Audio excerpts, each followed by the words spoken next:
Hello hi dear students, welcome to Eros academy. నేను మీ రాజు Cherukuri. TSPSC నిర్వహించబోయేటువంటి group 1 పరీక్షలో group 1 preliminary exam గురించి మనం ఈరోజు డిస్కస్ చేద్దాం. అసలు ఏంటి గ్రూప్ 1 పరీక్షలో అడిగేటువంటి ప్రిలిమినరీ ఎగ్జామ్లో అడిగేటువంటి సబ్జెక్ట్స్ ఏంటి, వీటిపైన మనకి సిలబస్ పైన ఒక క్లారిటీ ఉండి సిలబస్లో ఎలాంటి క్వశ్చన్స్ అడుగుతున్నాడు, ఏ క్వశ్చన్స్కి ఎన్ని మార్కులు వస్తున్నాయి అనేటివి మనకు కనుక సపరేషన్ చేసుకోకపోతే డెఫినెట్గా మనకు ఉద్యోగంలో ఫెయిల్ అయ్యే అవకాశం ఉంది. కాబట్టి ఇక్కడ మనం అబ్జర్వ్ చేయాల్సినటువంటి ముఖ్యమైన అంశం ఏంటి అని అంటే, టాపిక్లోకి వెళ్ళే ముందు మీ అందరికీ కూడా ఒక విన్నపం. ఇప్పటి వరకు మన ఏరోస్ అకాడమీ యూట్యూబ్ ఛానల్ని సబ్స్క్రైబ్ చేసుకునే వాళ్ళు ఉంటే సబ్స్క్రైబ్ చేసుకోండి. అదేవిధంగా మీకోసము మీరు ఉద్యోగంలో తొందరగా సబ్జెక్ట్ని విడిచిపెట్టి ఉద్యోగం సాధించడం కోసం మీకోసం ఏరోస్ అకాడమీ ఒక ఎడ్యుకేషన్ ల్యాబ్ని తీసుకొచ్చింది. ఏరోస్ అకాడమీ ఎడ్యుకేషన్ ల్యాబ్ని గూగుల్ ప్లే స్టోర్ నుంచి డౌన్లోడ్ చేసుకోండి. అందులో మీకు కావాల్సినటువంటి టాపిక్స్ని డివైడ్ చేసి మీకు అర్థమయ్యే రీతిలో మేము పెట్టడం జరిగింది. కాబట్టి don't forget to download Eros academy. So ఇక్కడ మనకి ఏంటి, టీఎస్పీఎస్సీ గ్రూప్ 1, ఇది గ్రూప్ 1 వచ్చేసి మనకి 2 భాగాలుగా ఎగ్జామ్ ఉంటుంది. ఒకటి వచ్చేసి మనకు ప్రిలిమినరీ ఎగ్జామ్ అంటాము, ప్రిలిమినరీ ఎగ్జామ్. 2 వచ్చేసి మెయిన్స్ ఎగ్జామ్ అంటాం. సో మొదటగా మనం ప్రిలిమినరీ ఎగ్జామ్ గురించి డిస్కస్ చేద్దాం. అసలు ఏంటి ప్రిలిమినరీ ఎగ్జామ్ అంటే, మళ్ళీ ఇక్కడ మనకు ప్రిలిమినరీ ఎగ్జామ్ అని అంటే పేపర్ 1లో general studies and mental ability. చూడండి, మెయిన్స్ ఎగ్జామ్ గురించి మనం తర్వాత డిస్కస్ చేద్దాం. ఇప్పుడు మనకు కావాల్సింది గ్రూప్ 1 ఎగ్జామ్కి సమయం లేదు కాబట్టి గ్రూప్ 1 ఎగ్జామ్ ప్రిలిమ్స్కి మనకు అసలే సమయం లేదు, చాలా తక్కువ సమయం ఉంది. ఈ 20 రోజుల్లో, ఈ 30 రోజుల్లో మనం ఏ విధంగా ప్రిలిమ్స్ని క్లియర్ చేయాలి అనే దాని మీదనే మనం కాన్సన్ట్రేట్ చేసి మాట్లాడదాం. ఇక్కడ ఈ జనరల్ స్టడీస్ అంటే చూడండి, జనరల్ స్టడీస్లో మనకి current affairs,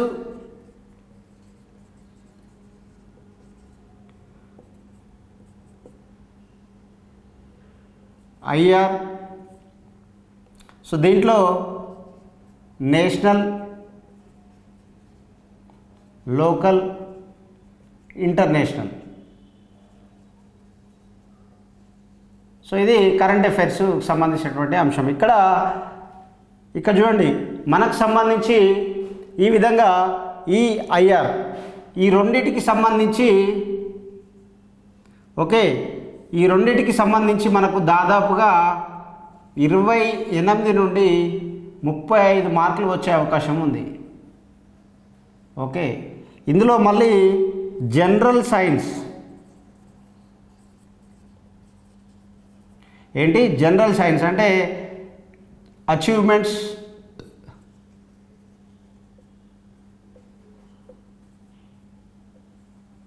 science and technology.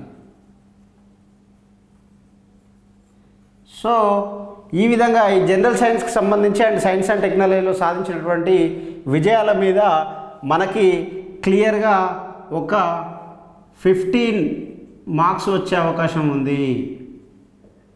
చూడండి, కరెంట్ అఫైర్స్లో 28 నుంచి 35 మార్కులు వచ్చే అవకాశం ఉంది కరెంట్ అఫైర్స్ అండ్ ఐఆర్కి సంబంధించి. అదేవిధంగా general science achievements in science and technology సంబంధించి మనకి 15 మార్కులు వచ్చే అవకాశం ఉంది. మరియు పాలిటీ, ఇండియన్ పాలిటీ,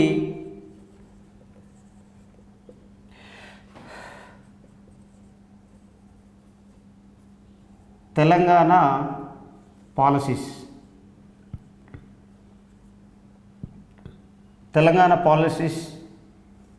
సంబంధించి మనకి దాదాపుగా 15 to 20 మార్క్స్ వచ్చే అవకాశం ఉంది.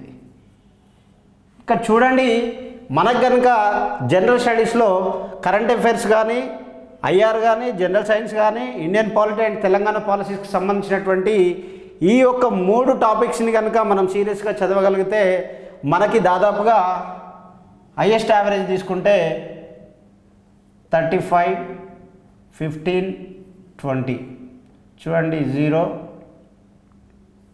60 మార్క్స్ మనకు జనరల్ స్టడీస్ నుంచి తెచ్చుకునే అవకాశం ఉంది. కానీ ఇక్కడ మనం అబ్జర్వ్ చేస్తే చాలా పెద్ద లెంతీ సబ్జెక్ట్ అన్నట్టు. సో కరెంట్ అఫైర్స్ అంటే నేషనల్, ఇంటర్నేషనల్, లోకల్కి సంబంధించినటువంటి రెగ్యులర్గా మనము ఒక సంవత్సరం నుంచి ఫాలో అవుతే ఈ కరెంట్ అఫైర్స్కి సంబంధించినటువంటి అంశాలను మనము డీప్గా చదివి నోట్ చేసుకోగలిగితే ఎలాంటి క్వశ్చన్ ఇస్తాడో కూడా మనం ఎక్స్పెక్ట్ చేయలేము, ఈజీగా ఆన్సర్ చేయొచ్చు. కానీ ఇక్కడ చూడండి, జనరల్ సైన్స్లో achievements in science and technology మరియు జనరల్ సైన్స్కి సంబంధించి కూడా చాలా టాపిక్స్ ఉంటాయి.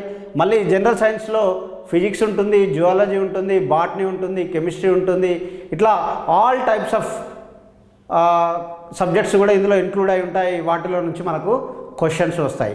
ఇక్కడ మనం అబ్జర్వ్ చేస్తే ఇండియన్ పాలిటీ అండ్ తెలంగాణ పాలసీస్లో కూడా ఇండియన్ పాలిటీ కూడా చాలా పెద్ద సబ్జెక్టు, డీప్గా వెళ్ళాలి. సో ఇప్పుడు ఇంత వెచ్చించి ఇంత సిలబస్ని మనం కష్టపడితే మనకు వచ్చేది 60 మార్క్స్.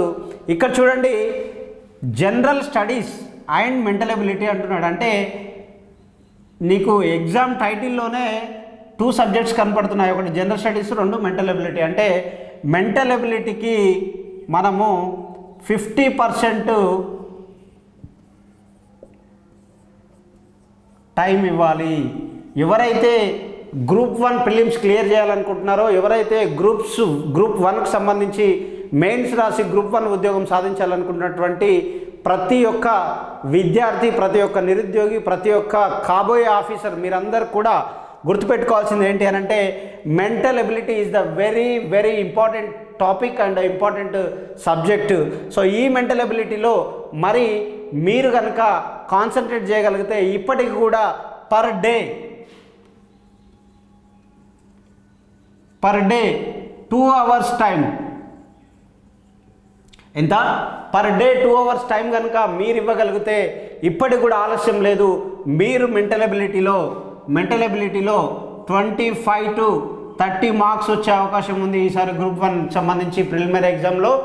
మీరు కనుక ఈ 25 నుంచి 30 మార్క్స్ తెచ్చుకోవాలని అనుకుంటే మీరు పర్ డే 2 అవర్స్ కేటాయించండి, డెఫినెట్గా మీకు మార్క్స్ వస్తాయి. ప్రిలిమినరీ ఈజీ అవుతుంది. ఇక చూడండి, ఇక్కడ జనరల్ సైన్స్ ఈ టాపిక్స్లో మీకు 60 మార్కులు, మరి ఇక్కడ హైయెస్ట్ యావరేజ్ 30 తీసుకుంటే 90 మార్కులు. అంటే మీరు జనరల్ కేటగిరీలోనే 90 మార్కులతో మీరు ఈజీగా మెయిన్స్కి సెలెక్ట్ అవ్వచ్చు. అంటే ఒక్కసారి ఆలోచించండి, ఓవరాల్గా మనకు ఉన్నటువంటి 13 టాపిక్స్ నుండి చూడండి, మీరు కనుక జనరల్ స్టడీస్ ఈ యొక్క 4 టాపిక్స్, మెంటల్ ఎబిలిటీ ఒక లాస్ట్ టాపిక్ 13th టాపిక్ ఏదైతే ఉందో మెంటల్ ఎబిలిటీ, దీన్ని కనుక మీరు సీరియస్గా తీసుకొని డైలీ 2 అవర్స్ కేటాయిస్తే చూడండి మీకు ఈజీగా అవుతుంది. సో ఇక్కడ మరి మెంటల్ ఎబిలిటీ సబ్జెక్ట్ ఏంటి అని అంటే, దీంట్లో ఎనలాటికల్ ఎబిలిటీ అండ్ డేటా ఇంటర్ప్రిటేషన్కి సంబంధించినటువంటి క్వశ్చన్స్ కూడా అడుగుతూ ఉంటాడు. ఈ మార్కులని మనం ఏ విధంగా తెచ్చుకోవచ్చు అనేదే ఇప్పుడు నేను మీకు చెప్పబోతున్నాను. వెరీ ఇంపార్టెంట్ టాపిక్ అండి. మెంటల్ ఎబిలిటీ అనేది చాలా చాలా ఇంపార్టెంట్ టాపిక్. మరి మెంటల్ ఎబిలిటీలో ఏ విధంగా మనకు క్వశ్చన్స్ అడుగుతున్నాడు అనేది కూడా మనం చూసినట్టయితే, సో మెంటల్ ఎబిలిటీకి సంబంధించి ఈ ప్రిలిమినరీ ఎగ్జామ్లో ఏ విధంగా మనము ముందుకెళ్ళాలి, ఏ విధంగా మనం మార్కులు తెచ్చుకోవాలి అని అనుకుంటే ఇక్కడ చూడండి, mental ability. So mental ability అంటే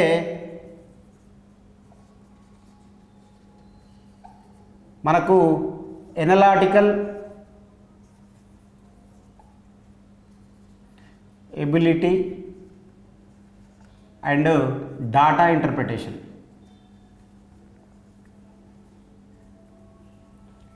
చాలామంది నాన్ మ్యాథ్స్ స్టూడెంట్స్ అంతా అనుకుంటారు, నేను ఈ 30 మార్కులను వదులుకొని మిగతా 12 టాపిక్స్ను సీరియస్గా చదివితే ఈజీ సబ్జెక్ట్స్ నాకు ఆన్సర్ వస్తుందని అనుకుంటారు. కానీ అందులో మీకు లెంతీ సిలబస్ ఉంటుంది. ఆ సిలబస్లో ఏ మూల నుండి క్వశ్చన్ అడుగుతాడో మనకు తెలియదు. కాబట్టి బాటనీ, జువాలజీ, కెమిస్ట్రీ, ఫిజిక్స్, తర్వాత సోషల్ సంబంధించి, డిజాస్టర్ మేనేజ్మెంట్ సంబంధించి, పాలిటీ, హిస్టరీ, ఎకానమీ, సో ఇలా అన్ని సబ్జెక్ట్స్ని మీరు చదివితే ఏ మూల నుండి క్వశ్చన్ వస్తుందో తెలియదు. కాబట్టి మీకు చాలా టఫ్ అవుతుంది. కానీ మీరు మెంటల్ ఎబిలిటీని కాన్సన్ట్రేట్ చేసి ఫస్ట్ ప్రియారిటీ మెంటల్ ఎబిలిటీకి ఇస్తే ఎవరైతే గ్రూప్ 1 ప్రిలిమినరీ ఎగ్జామ్ రాయబోతున్నారో వారు మెయిన్స్కి సెలెక్ట్ అవ్వాలనుకుంటే కనుక మీరు analytical ability and data interpretation టాపిక్కి మీరు కనుక ఇంపార్టెన్స్ ఇస్తే మీకు ఉద్యోగానికి సెలెక్ట్ అయ్యే అవకాశం ఉంది. ఇక్కడ చూడండి, మరి ఈ ఎనలిటికల్ ఎబిలిటీ అంటే ఏంటి అంటే మనకున్నటువంటి సామర్థ్యాన్ని, లాజికల్ రీజనింగ్ని, మన లాజిక్స్ని, మనం ఏ విధంగా ఆన్సర్స్ చేయగలుగుతున్నాం, మనం ఏ విధంగా అప్లికేషన్స్ అప్లై చేయగలుగుతున్నాం, మనం ఏ విధంగా ఒక సమస్య వచ్చినప్పుడు దాన్ని ఏ విధంగా మనం సాల్వ్ చేయగలుగుతున్నాం అనేటువంటి ప్రాబ్లమ్స్ని ఐడెంటిఫై చేయడమే దీని యొక్క ముఖ్య ఉద్దేశం. దీంట్లో ఐడెంటిఫై ఉంటుంది, ఇమాజినేషన్ ఉంటుంది, లేదా మనము ఇచ్చిన దాంట్లో వేరేది సబ్స్టిట్యూట్ చేసి ఏ విధంగా ఆన్సర్ వస్తుంది అనేది కూడా మనం ఐడెంటిఫై చేయాల్సిన అవసరం ఉంటుంది. దాని మధ్యలో ఉన్నటువంటి రిలేషన్ ఐడెంటిఫికేషన్ ఉంటుంది. తర్వాత వాటిలో ఉన్నటువంటి లాజిక్ని ఐడెంటిఫై చేయాల్సినటువంటి అవసరం ఉంటుంది. కాబట్టి ఈ విధంగా మనం కనుక ఈ డేటా ఇంటర్ప్రిటేషన్ చేయగలిగితే ఈజీగా ఉంటుంది. మరి ఎనలిటికల్ ఎబిలిటీ అండ్ డేటా ఇంటర్ప్రిటేషన్లో ఏముంటుంది అని అంటే రీజనింగ్ ఉంటుంది, లాజికల్ రీజనింగ్ ఉంటుంది, మరియు డేటా ఇంటర్ప్రిటేషన్ ఉంటుంది. ఈ డేటా ఇంటర్ప్రిటేషన్కి 5 మార్క్స్ వస్తాయండి. చూడండి, డేటా ఇంటర్ప్రిటేషన్స్కి మళ్ళీ నేను ఇది చాలా ఇంపార్టెంట్, మీరు నోట్ చేసుకోవాలి. డేటా ఇంటర్ప్రిటేషన్ నుండి 5 మార్క్స్ వస్తాయి. ఇక్కడ లాజికల్ రీజనింగ్ నుంచి మనకు 3 to 5 మార్క్స్ వస్తాయి. ఇక్కడ రీజనింగ్లో మనకు 16 నుండి 20 మార్క్స్ వచ్చే అవకాశం ఉంది. వెరీ ఇంపార్టెంట్ సబ్జెక్ట్ అండి రీజనింగ్లో మనకు 16 నుంచి 20 మార్క్స్ వచ్చే అవకాశం ఉంది.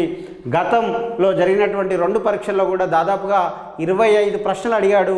అందులో 20 ప్రశ్నలు రీజనింగ్లో నుంచి అడిగాడు. కాబట్టి మీరు డెఫినెట్గా మెంటల్ ఎబిలిటీకి ఇంపార్టెన్స్ ఇవ్వాలి. ఈ మెంటల్ ఎబిలిటీలో ఏ విధంగా మనం చదవాలి, ఏ విధంగా ఆన్సర్ చేయాలి, ఎలాంటి క్వశ్చన్స్ అడుగుతున్నాడు, ఎలాంటి మోడల్స్లో మనకు అడుగుతున్నాడు, గతంలో అడిగినటువంటి మోడల్స్ ఎలా ఉన్నాయి అనే వాటిని మేము క్లుప్తంగా మీకు క్లాసులు చేశాము. ఆన్లైన్లో మేరోస్ అకాడమీ అనే ఎడ్యుకేషనల్ యాప్ ద్వారా మేము ఈ క్లాసులన్నీ కూడా మీకు అందుబాటులోకి తీసుకొచ్చాం. కాబట్టి మీరు యాప్ని డౌన్లోడ్ చేసుకోండి. యాప్ ద్వారా మేము ఇచ్చేటువంటి మెటీరియల్, మేము ఇచ్చేటువంటి సబ్జెక్ట్ని మీరు తీసుకోగలిగితే డెఫినెట్గా మీకు 25 నుంచి 30 మార్కులు మెంటల్ ఎబిలిటీలో వచ్చే అవకాశం ఉంది. కనుక don't forget and don't neglect. కాబట్టి ఎవరికి ఉద్యోగం కావాలో వారు వెంటనే ఏరోస్ అకాడమీ ఎడ్యుకేషన్ యాప్ని డౌన్లోడ్ చేసుకోండి. Don't miss this opportunity.